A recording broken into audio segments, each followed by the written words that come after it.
संदर्भामध्ये पुनर्विचार याचिकेची सुनावणी झाली।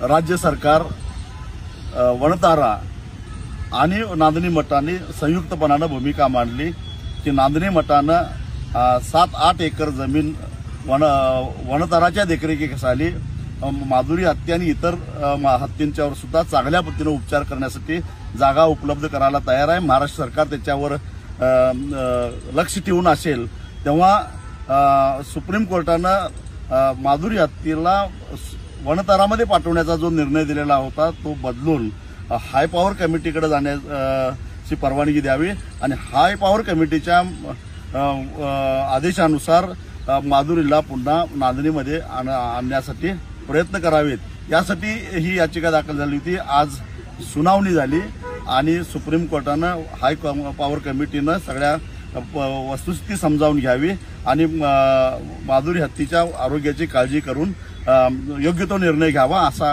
अत्यंत महत्त्वाचा असा निर्णय घेतलेला आहे। म्हणजे हायकोर्ट आणि सुप्रीम कोर्टाचा आता अडथळा संपलेला आहे आणि आता सोमवारी राज्य सरकार, वणतारा आणि नांदणी मठ हे संयुक्तरित्या हाय पॉवर कमिटीकडे अर्ज करतील आणि एक प्रकारे माधुरी हत्तीला नांदणीमध्ये परत आणण्याचा मार्ग काही अंशी सुकर झालेला आहे।